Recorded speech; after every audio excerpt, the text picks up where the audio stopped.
Hi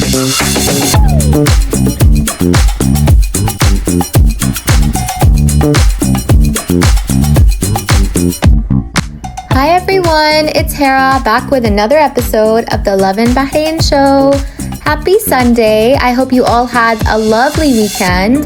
Lots to catch up on today, including news of Bahrain along with other regional countries topping the charts for outstanding healthcare, how Bahrain joined Saudi in celebrating its 95th National Day over the weekend, and a story that reminds you how Bahrain definitely has the back of its workforce, especially when it comes to job terminations.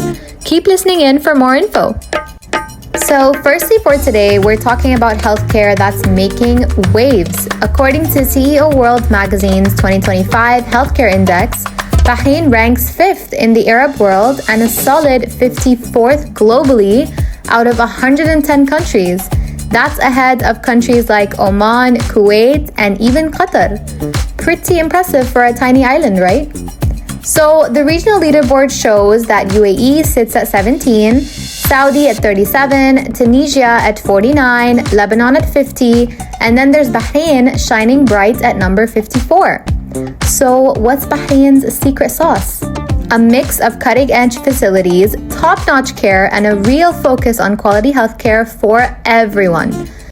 Basically, they're proving that big things come in small packages.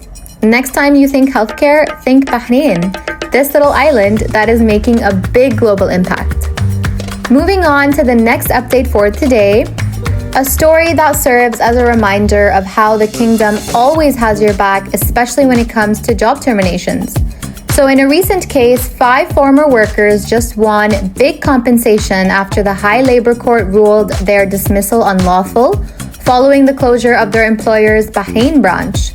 The court ordered the company to pay termination sums, end of service gratitudes, statutory interest, and legal costs, with awards ranging from 1,400 BD up to 7,000 BD, plus extra for annual leave and end of service benefits. According to the lawyer, the client's open-ended contracts were suddenly told their services would end in late 2024, but since the wider business kept running and their dues weren't paid, they took the company to court, and Bahrain's legal system absolutely had their back. So the verdict is the employer couldn't prove a lawful reason for firing them.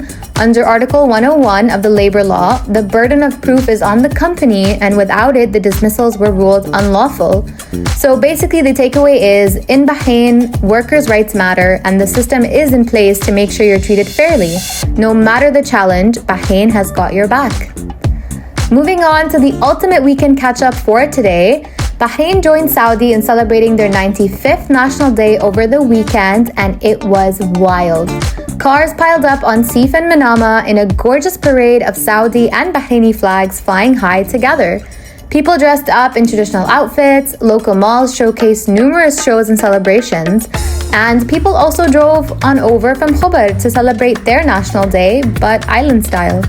It was a whole array of positive vibes, brotherly relations, and some seriously awesome car parades. This does happen every year, and the next exciting thing everyone is waiting for is Bahrain National Day, when Saudis join in on local celebrations on December 16th.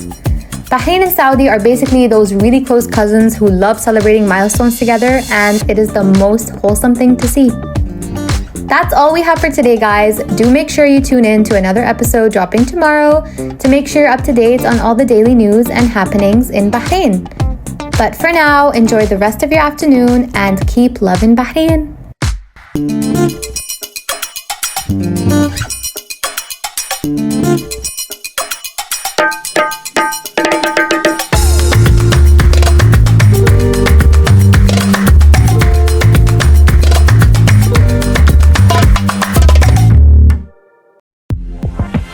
Thank you for tuning in to the Love in Bahrain podcast as part of the Augustus Media Podcast Network. Please hit that subscribe button wherever you got your podcast from.